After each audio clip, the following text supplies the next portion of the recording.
আমাদের অনেকের প্রোক্রাস্টিনেশনের অন্যতম একটা কারণ হচ্ছে কাজের প্রতি ভালোবাসা না থাকা, কাজের প্রতি আগ্রহ না থাকা এবং কাজের প্রতি আমাদের নেতিবাচক মনোভাব। আপনি যতক্ষণ পর্যন্ত এই নেতিবাচক মনোভাব থেকে বের হয়ে না আসতে পারবেন এবং আপনার কাজটাকে পছন্দ করা শুরু না করতে পারবেন, ভালোবাসতে শুরু না করতে পারবেন বা কাজ করার সময় ভালো ফিল না করবেন, ততক্ষণ পর্যন্ত কাজটাকে রাইট টাইমে করতে পারবেন না, সুন্দরভাবে স্বাচ্ছন্দ্যের সাথে করতে পারবেন না এবং কাজগুলো রাইট টাইমে শেষ করতে পারবেন না, সাফল্যকেও দ্রুত বয়ে আনতে পারবেন না।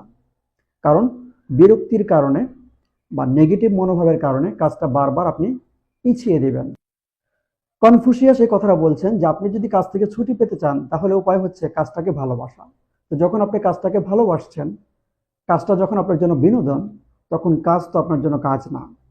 এটা জাস্ট ব্রেইনের সাথে একটু চালাকি করা আর কি। আপনি যখন কাজকে কাজ মনে করেন তখন ব্রেইন এটা নিতে চায় না, কিন্তু যখন এটাকে বিনোদন মনে করেন তখন সে এটাকে কাজ মনে করে না, সে সহজেই নিতে পারে। আপনি খেলার সময় ক্লান্ত হন না, কিন্তু এমনিতে যখন এক্সারসাইজের জন্য দৌড়ান তখন হয়তো বা ক্লান্ত হয়ে যান। এটা আপনার কাছে হেভি একটা ওয়ার্ক মনে হয়, কাজ মনে হয়। কিন্তু যখন ফুটবল খেলছেন, অনেক দৌড়াচ্ছেন, ঘামছেন, কিন্তু আপনি টের পাচ্ছেন না। এটাই হচ্ছে প্যাশন ফিল করা, ভালো লাগা ফিল করা বা আনন্দের সাথে কাজ করার একটা সুবিধা।